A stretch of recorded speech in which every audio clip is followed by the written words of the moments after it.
Sí, profesor. Buenos días, jóvenes. Entonces vamos a continuar el día de hoy con lo que son los procesos isentrópicos. Entonces, la entropía de una masa fija puede cambiar por dos razones fundamentales: por la transferencia de calor o por las irreversibilidades. Entonces, ya sabemos que cuando hay irreversibilidades, ya tenemos pues cambio en lo que es la entropía. Si tenemos un proceso que sea reversible y adiabático, la entropía de una masa fija permanece constante. Entonces, cuando tenemos un proceso en el cual la entropía permanece constante, se llama isentrópico, o también lo pueden encontrar en la literatura como isoentrópico. Muchos dispositivos o sistemas en ingeniería, como bombas, turbinas, toberas y difusores, son esencialmente adiabáticos en su funcionamiento y tienen mejor desempeño cuando se minimizan las irreversibilidades como la fricción asociada al proceso.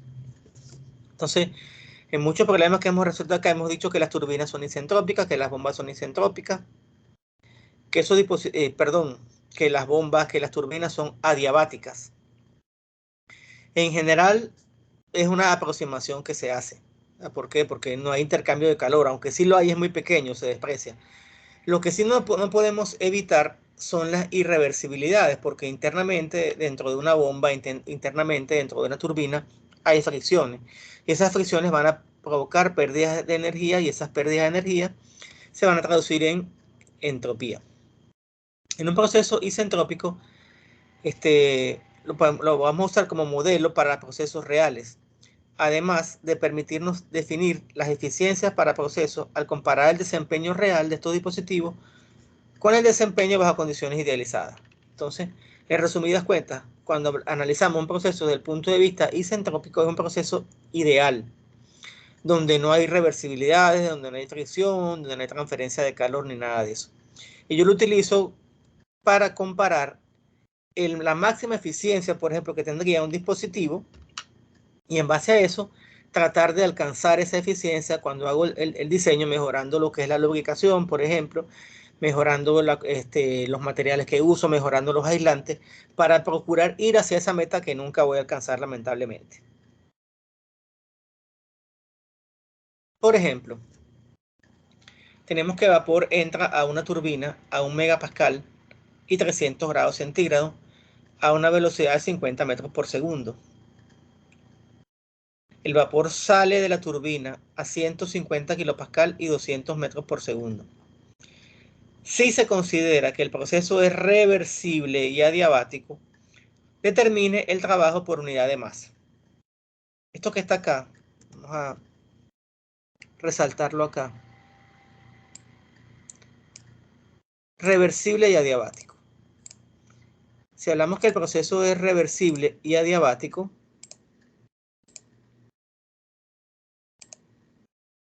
estamos diciendo entonces que ese proceso es isentrópico.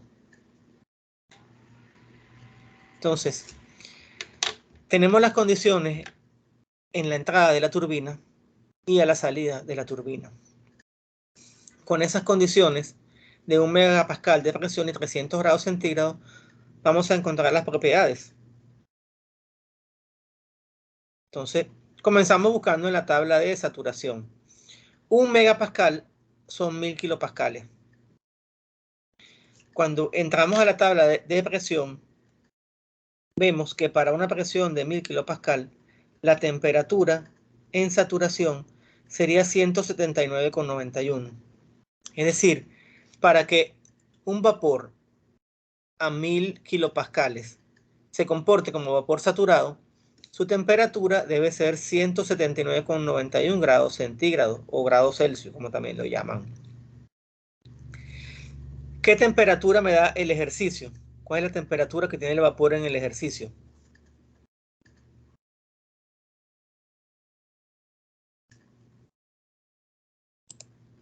No todos a la vez, por favor. 300. 300. ¿Y cuál es la temperatura que se lee en la tabla de saturación? 179,91. Si la temperatura es mayor que la temperatura de saturación, quiere decir que tenemos vapor sobrecalentado. Esto ocurre siempre.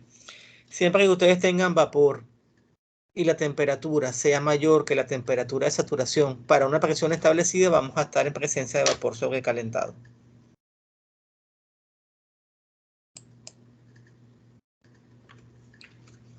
De la tabla de saturación se tiene que para una presión, bueno, esto ya lo explicamos ya lo dijimos ya, porque es vapor sobrecalentado.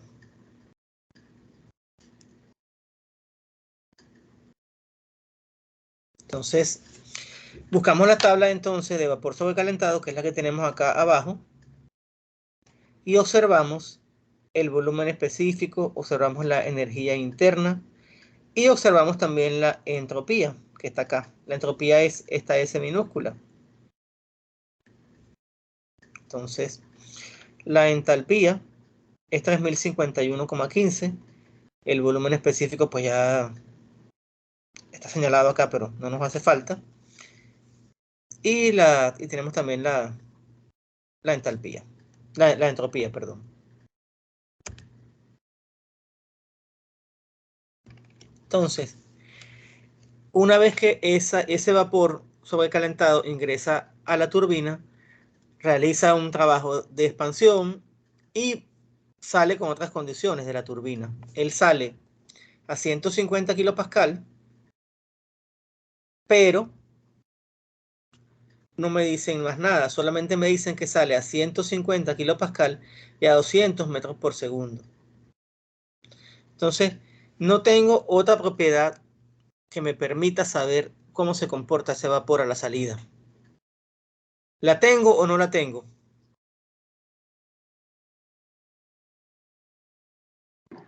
No, pues. Es la No presión, la, ¿no? no la tengo porque no sé cuánto vale. Sí, tengo solamente la presión, pero para yo definir un estado necesito dos propiedades. Entonces, tengo solamente la presión y la velocidad, pero la velocidad no me sirve para nada. Pero me están diciendo esto que está resaltado en amarillo. Si se considera que el proceso es reversible y adiabático. Si el proceso es reversible y adiabático, por tanto es isentrópico. Es decir, la entropía permanece constante entre el estado 1 y el estado 2. Entonces, si eso es así y yo puedo conocer la entropía para el estado 1, esta que está acá 7.1228, yo también puedo conocer la entropía para el estado 2, que es 7.1228. Y ahora tengo dos propiedades. Tengo la presión y tengo la entropía.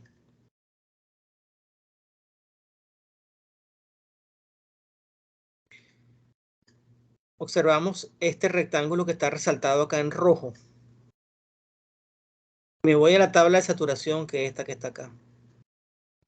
Para esta presión de 150 kilopascal, la entropía del líquido está en 1.4335, mientras que la del vapor está en 7.2232. El valor de la entropía que me dicen tiene el estado 2 está entre la del líquido y la del vapor. Está intermedia. Por tanto, podemos afirmar sin ningún tipo de duda que estamos en saturación y que hay una calidad. Entonces, conociendo el valor de la entropía, podemos calcular la calidad. La entropía total se puede calcular con esta fórmula que está aquí abajo. La entropía en la fase líquida más este término que está acá, que no es más que multiplicar este valor SFG, que es la diferencia entre la entropía de saturación y la entropía del líquido, la entropía del vapor saturado y la entropía del líquido saturado, que es 5.7897. Saquen ustedes esa cuenta ahí rápidamente, por favor. 7.2232 menos 1.4335.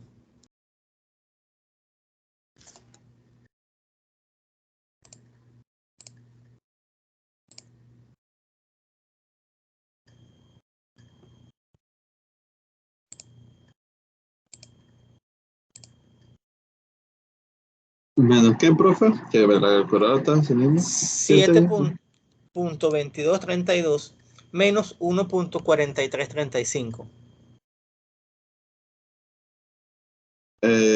Saldría 5,7897.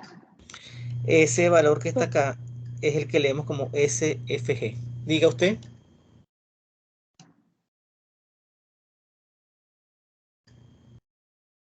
¿Quién preguntó algo?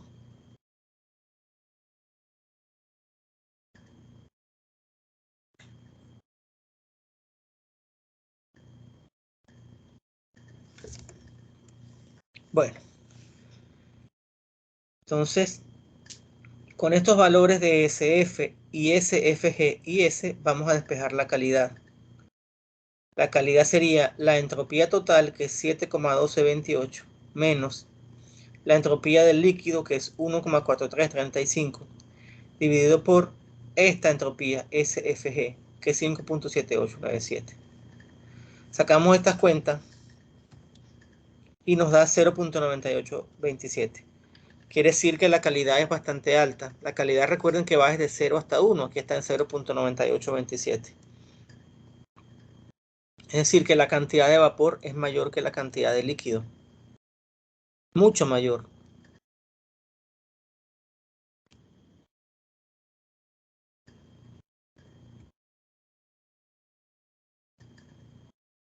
Entonces, si ya conocemos la calidad, y fíjense ustedes que acá tenemos la tabla con las entalpías también. Vamos a calcular la entalpía que tendría el vapor en el estado 2. ¿Cómo la calculamos? Con esta misma fórmula que está acá. Solamente que aquí en lugar de ser H es S. Perdón, en lugar de ser S es H. H es igual a la entalpía del líquido, que es 467,08, más la calidad, que es 0.9827, multiplicado por la entalpía de la diferencia, HFG, que es 2226,46, que es lo que se hace en la siguiente lámina.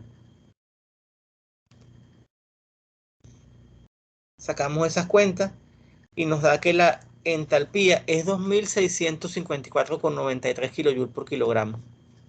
Entonces ya tenemos la entalpía a la entrada y la entalpía a la salida. Y podemos avanzar entonces con el ejercicio. Para eso vamos a aplicar ahora la primera ley de la termodinámica a la turbina. Aquí está. Esta es mi turbina. Tengo que ingresar una presión de 1 megapascal, 300 grados centígrados, una velocidad de 50 metros por segundo y sale a 150 kilopascal y a 200 metros por segundo. Aplico entonces el balance de energía o primera ley de la termodinámica. Las condiciones a la salida. Tenemos la energía a la salida, está representada por la entalpía, más la velocidad al cuadrado entre 2, que es el término de la energía cinética. El término de la energía potencial generalmente se desprecia. Entonces tenemos la energía a la salida menos la energía a la entrada.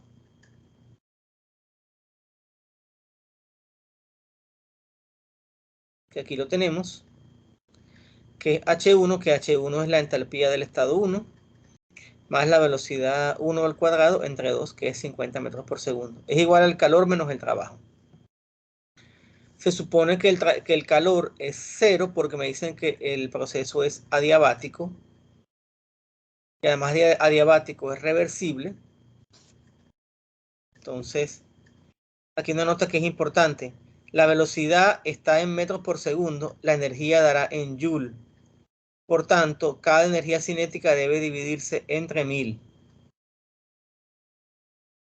Entonces yo agarro, para calcular el término de la energía cinética, agarro la velocidad, la elevo al cuadrado, la divido entre 2 y después la divido entre 1000 para convertir esa energía en joule en kilojoule.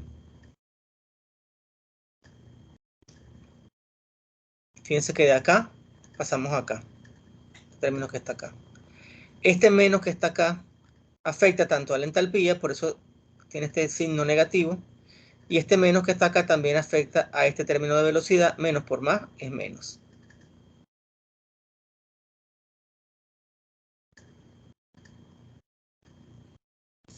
Entonces, sacamos esa cuenta ahora. Tengo dos resultados. Vamos a ver. Debo tener alguno equivocado entonces.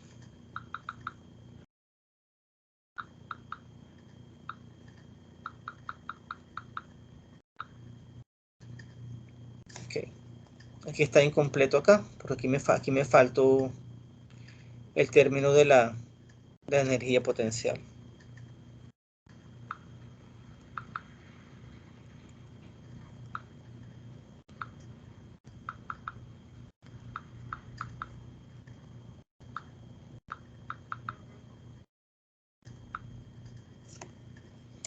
Corregir esto de una vez.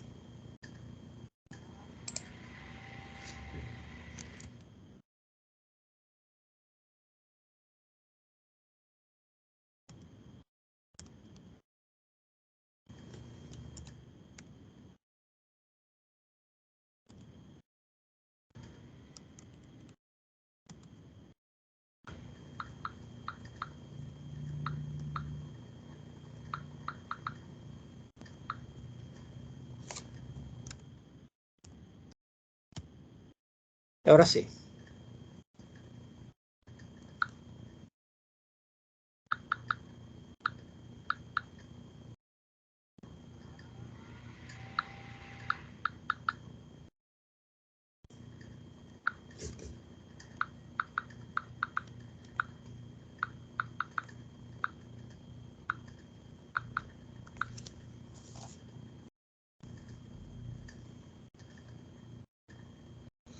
Entonces, en resumidas cuentas, el trabajo que aporta esta turbina es 377.47 kJ por kilogramo. Fíjense ustedes que los términos de la energía cinética siempre son pequeñitos en comparación del término de la entalpía. Y aquí tiene significación porque hay una velocidad a la salida muy grande, que es 200 metros por segundo. Pero si esas velocidades son bajas, por eso que siempre despreciamos el término de energía potencial, porque es muy pequeño en comparación con el término de energía cinética.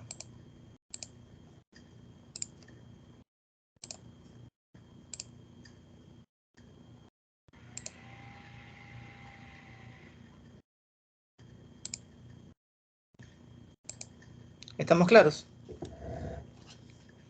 Entonces, importante lo que hemos visto en este problema, que la entropía es una propiedad como es el volumen específico, como es la entalpía, como es la temperatura, como es la presión.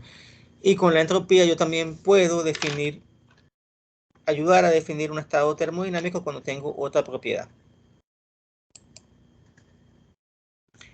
Procesos adiabáticos e irreversibles y la eficiencia.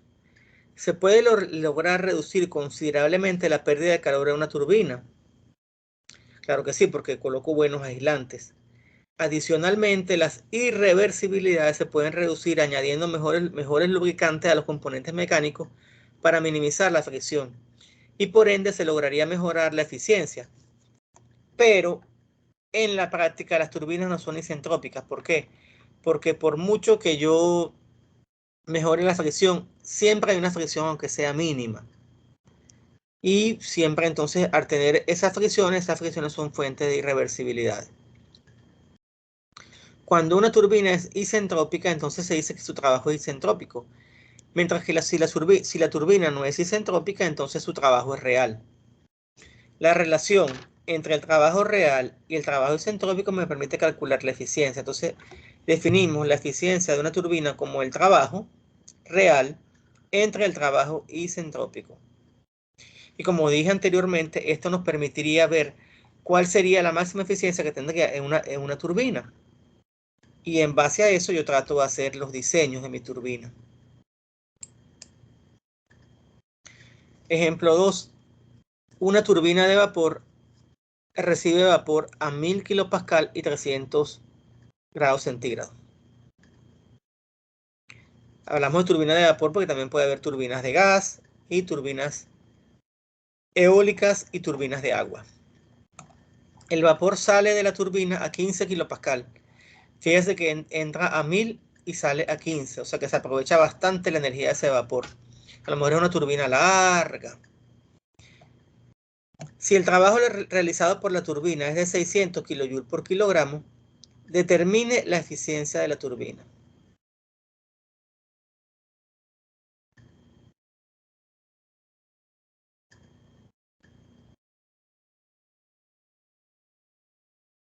Entonces, aquí tenemos dos estados.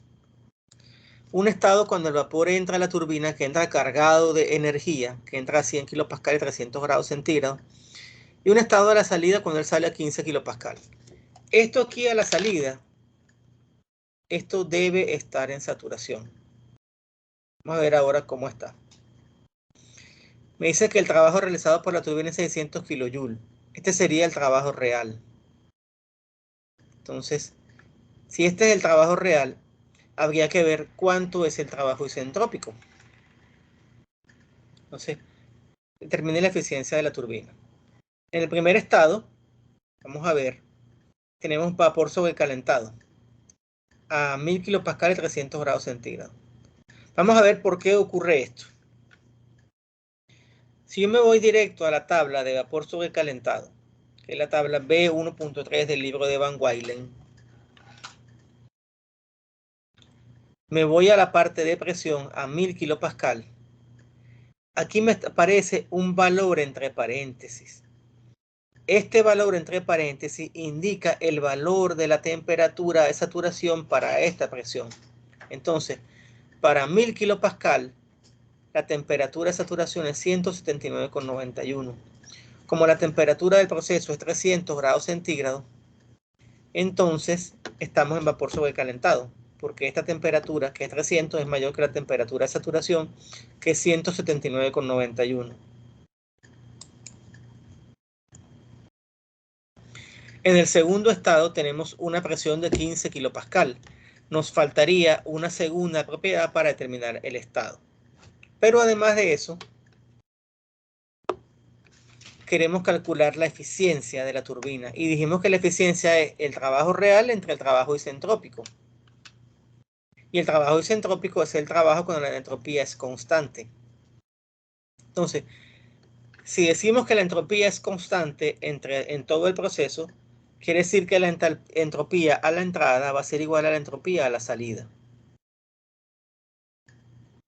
Fíjense ustedes que en el primer caso teníamos que la entropía era igual a 7.1228 cuando estamos en vapor sobrecalentado.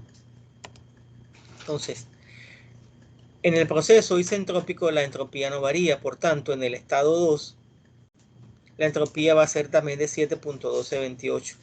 Y si la entropía es 7.1228, y me voy a la tabla de saturación, vemos que está en un valor intermedio entre la entropía del líquido y la entropía del vapor.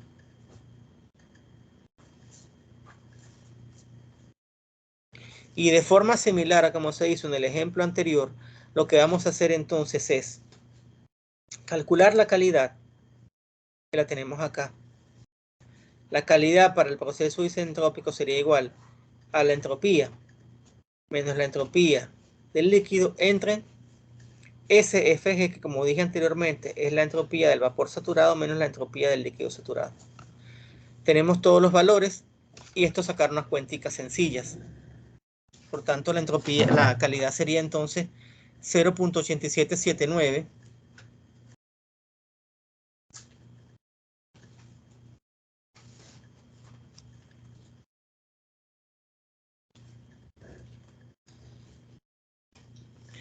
y con ese valor de la calidad, que es 0.8779, vamos a determinar entonces la entalpía. La entalpía está entre 225,91 y la entalpía del vapor saturado, que es 2599,06. Entonces, la entalpía sería igual a la entalpía del líquido más la calidad por la diferencia de las entalpías, que es HFG. Saco mis cuentas y me da este valor. Entonces, si ya tengo la entalpía en la entrada y la entalpía en la salida para el proceso isentrópico, sencillamente ahora calculo el trabajo. Y vuelvo y hago un balance de energía. ¿Cómo sería la variación de la energía? La variación de la energía sería la entalpía a la salida menos la entalpía a la entrada. Es igual al calor menos el trabajo. Como estoy asumiendo que la turbina es adiabática, el calor es 0. Por tanto, H2 isentrópico menos H1 sería igual a menos el trabajo. O lo que es lo mismo que decir que el trabajo es igual a H1 menos H2 isentrópico. Entonces me da un trabajo de 741.86 kJ por kilogramo. ¿Es mayor o menor que el trabajo real? Que el trabajo real, sí.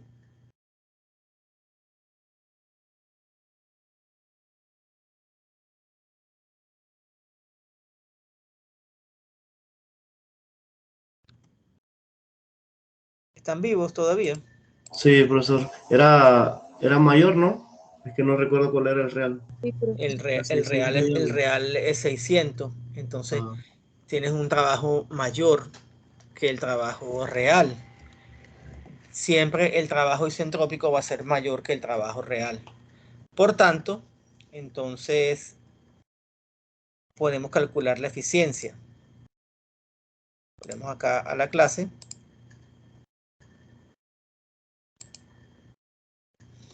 Entonces la eficiencia sería el trabajo real, que es 600, entre el trabajo isentrópico, que es 741,86.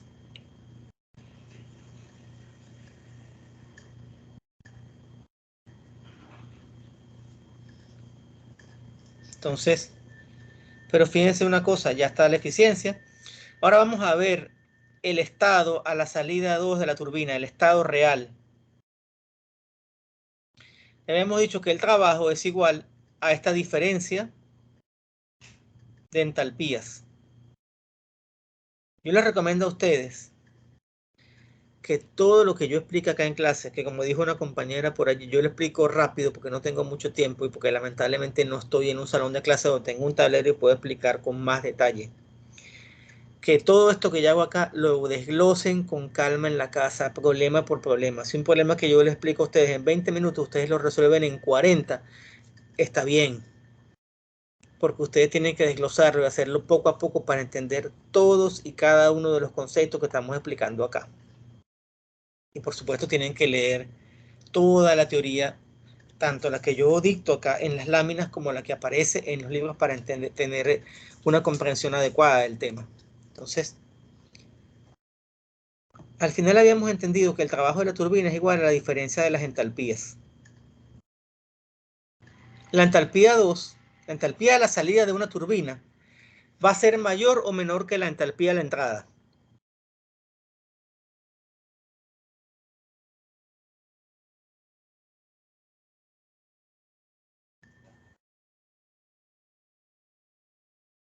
Profe, se cortó. ¿Se cortó la comunicación o se dejó de compartir? No lo escuché, se cortó. Ah, perdón. Cuando yo tengo una turbina, ¿dónde es mayor la entalpía? ¿A la entrada o a la salida?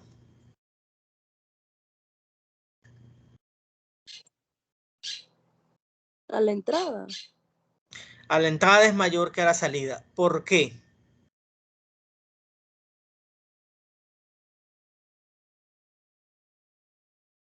Porque en el proceso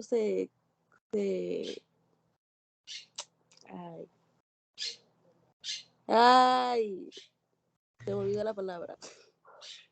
¿Qué es lo que yo hago en una turbina? Yo ingreso un líquido o un vapor.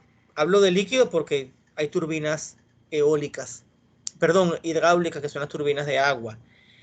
Pero en este caso una turbina de vapor. Ingresa vapor.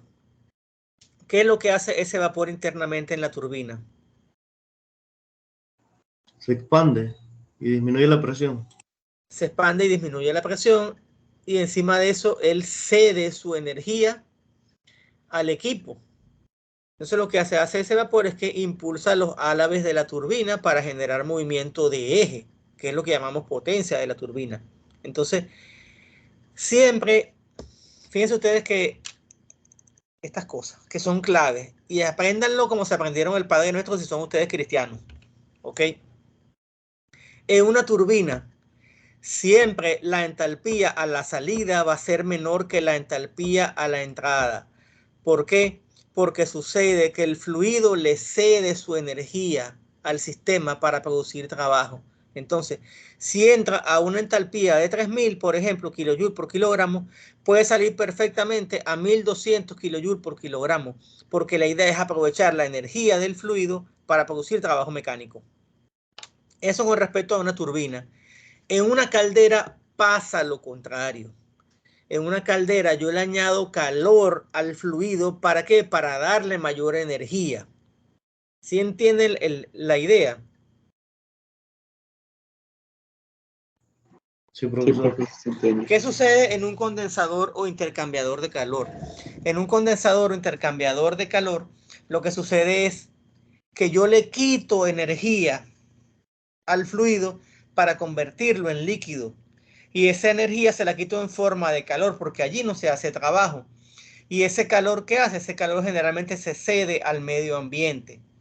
Por ejemplo, en las torres de enfriamiento, yo tengo algo que está muy caliente, agua muy caliente, y eso es un intercambiador de calor, donde hay intercambio de calor con el aire y también hay, inclusive hay radiación también, y también hay intercambio de calor por convección forzada por el agua. Entonces, esa agua que ingresa fría sale caliente y yo después la descargo hacia un río, hacia un lago o hacia el mar, y entonces voy a calentar el agua entonces del cuerpo de agua, que es el cuerpo receptor o sumidero. ¿Okay? En una bomba, el líquido entra con una energía. ¿Y qué es lo que hace la bomba? Le da energía, y esa energía pues se convierte en energía de presión.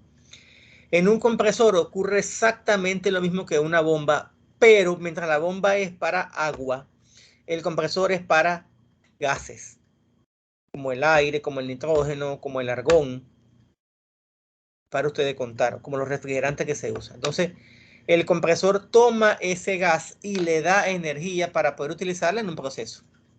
Eso es lo que hace un compresor. Le da energía a un líquido. Por tanto, entonces, en una bomba y en un compresor, la entalpía a la salida va a ser mayor que a la entrada. En una caldera, la entalpía a la salida va a ser mayor que la entalpía a la entrada. Pero en una turbina, la entalpía a la salida es menor que a la entrada. Y lo mismo sucede con un condensador. La entalpía a la salida va a ser menor que a la entrada, porque en un condensador el fluido pierde calor y lo cede al medio ambiente. Denme un segundo, por favor, si me está descargando la batería.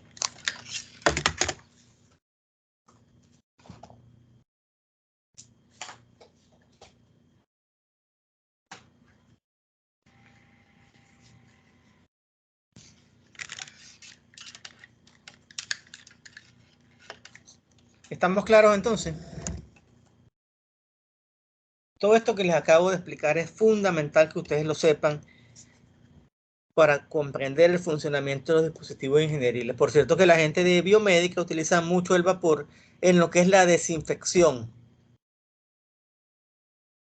También utilizan, por ejemplo, equipos para bombear fluidos como la sangre. Entonces, esos son un tipo de bombas especiales que son las bombas de diafragma, donde donde el fluido está como encerrado en ese diafragma, y ese diafragma es totalmente aséptico, de tal manera que no produzca contaminación al fluido. Lo mismo pasa con los dispositivos que bombean, por ejemplo, la solución salina y todo eso. Lo mismo debe ocurrir en las máquinas de diálisis. Bueno, vamos a continuar entonces.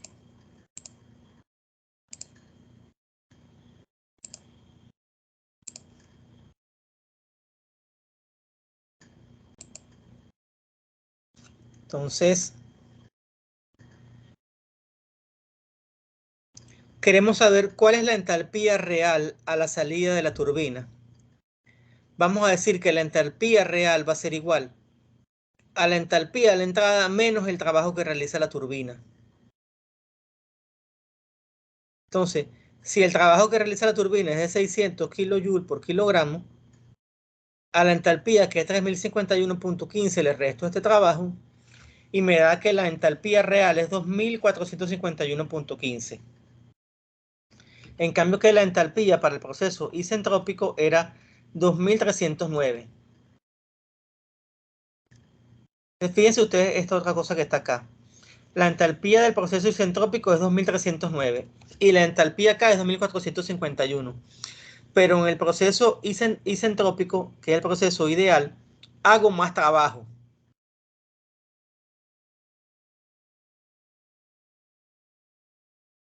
¿Por qué? Porque lamentablemente una parte de la energía se pierde en las irreversibilidades de la turbina, bien sea por fricción, también se pierde una pequeña parte por calor y así sucesivamente.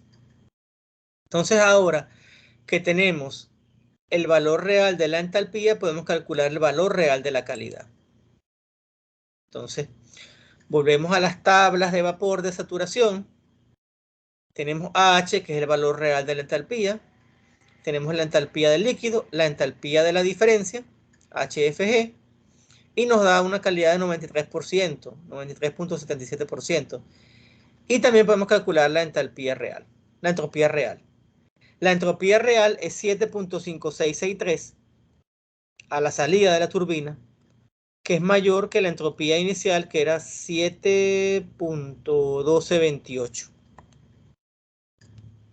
Entonces, en resumidas cuentas, cuando se realizó ese proceso de expansión del vapor en la turbina, hubo un cambio en la entropía. Entonces, podemos ver la entropía, digamos, como una degradación de la energía, como una pérdida, pues, de esa energía, que se pudo haber aprovechado para generar más trabajo, pero se va perdiendo en el camino.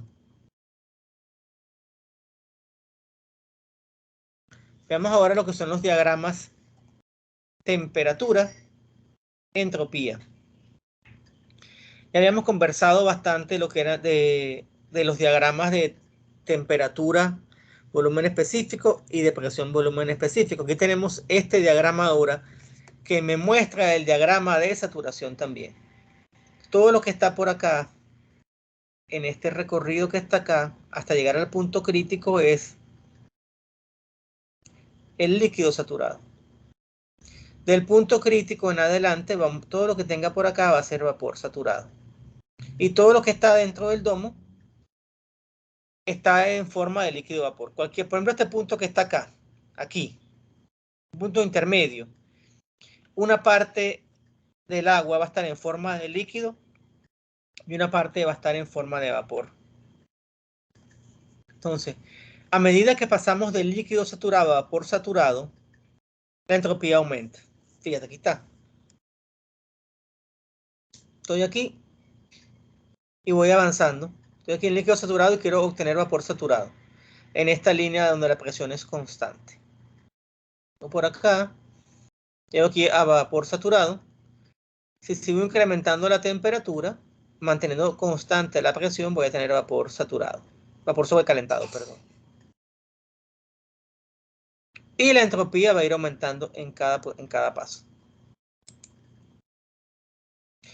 Los diagramas de propiedades también proporcionan gran ayuda visual en el análisis termodinámico de los procesos. Entonces, tenemos diagramas, ya explicamos, temperatura, volumen específico, presión, volumen específico, y diagramas temperatura, entropía, y diagramas entalpía, entropía. Tenemos, por ejemplo, un diagrama de temperatura, entropía. Me dice que aquí se realiza un proceso internamente reversible. Si tomamos acá un área, esa área vamos a decir que es igual a T diferencial de S. Esto me va a dar el diferencial del calor. Me va a dar el calor, perdón. Entonces, el calor internamente reversible se define como la integral de T por la diferencia de entropías. Y esto es calor en kilojoules. Vamos a ver ahora cómo se comporta un diagrama de entalpía, entropía.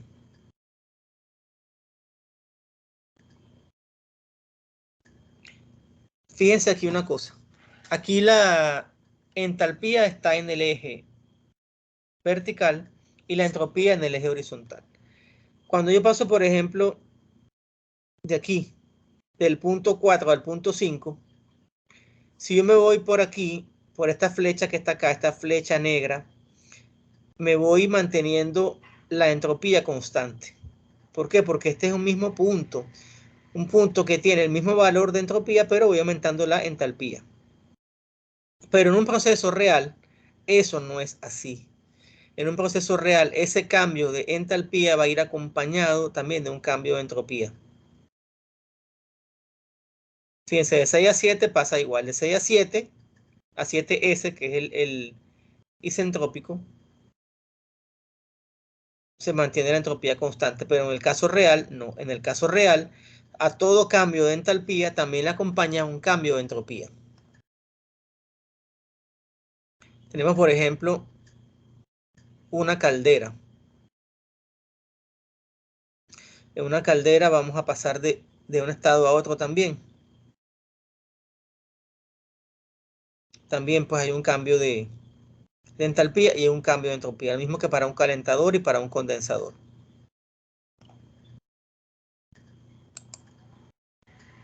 Entonces, ¿qué pasa con los líquidos y los sólidos? Los líquidos y los sólidos generalmente son sustancias incomprensibles, es decir, que el volumen va a permanecer constante, el volumen específico, durante un proceso. Entonces, partiendo de las ecuaciones que relacionan a la entropía con la energía interna y entalpía, tenemos esto que está acá. La variación de la entalpía es igual a la variación de la energía interna dividido por la temperatura. Y esta que está acá es presión entre temperatura por diferencial de volumen. Y también podemos decir que la entropía es igual a la variación de la entalpía entre la temperatura menos el volumen específico por la variación de presión entre la temperatura. Entonces, a medida que aumenta la entalpía de una sustancia, también puede aumentar su entropía, que lo vimos en este domo de saturación que está acá. ¿Por qué? Porque son procesos reales. Los procesos isentrópicos pues, son los procesos ideales que realmente no ocurren.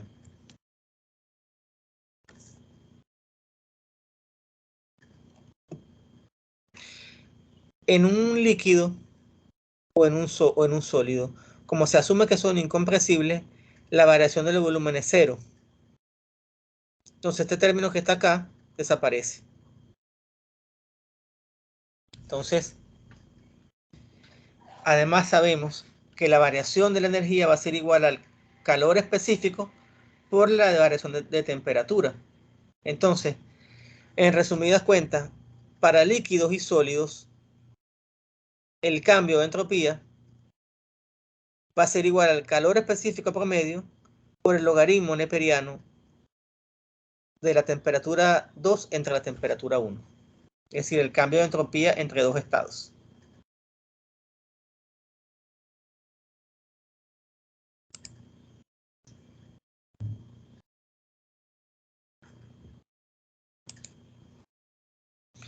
Para gases ideales,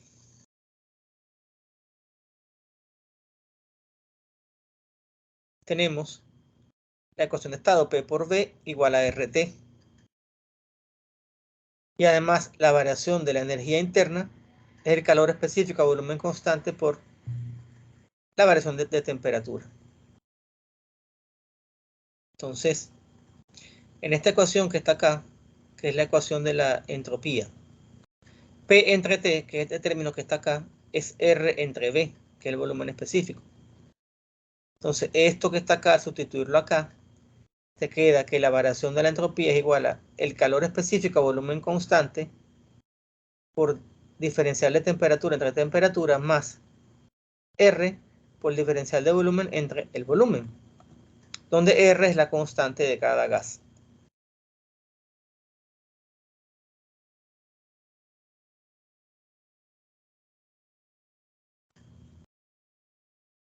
Entonces, aplicamos esta expresión que está acá. La integral, hacemos todas estas integrales que están acá, de todo esto que está acá. La integral de dt entre t es el logaritmo neperiano de t, y la integral pues de esto que está acá es el logaritmo neperiano de b2 entre b1.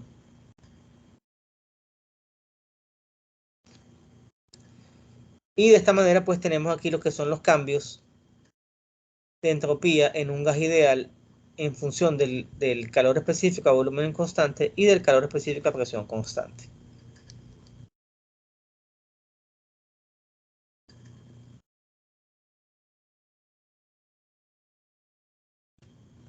Y bueno, jóvenes, eso sería entonces todo por el día de hoy. ¿Preguntas, inquietudes, comentarios? No, por ahora no, profe, solo esperar a que suba la grabación para revisarla detenidamente.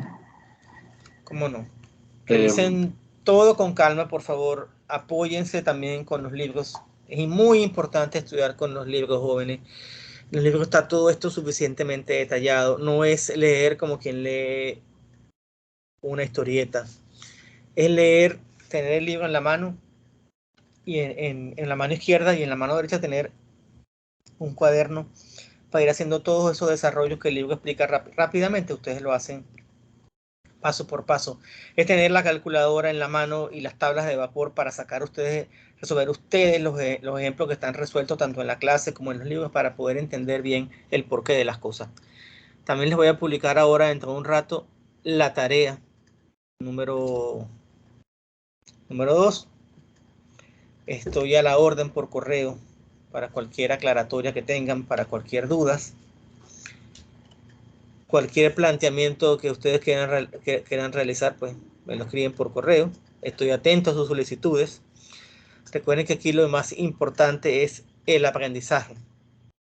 Claro, por supuesto, también aprobar la materia. Pues. No creo que quieran cursar una materia para no aprobarla. Entonces, al finalizar este curso, pues la idea es que todos hayan aprobado la asignatura y que hayan aprendido esos conceptos fundamentales de termodinámica y cómo se aplican en la vida diaria.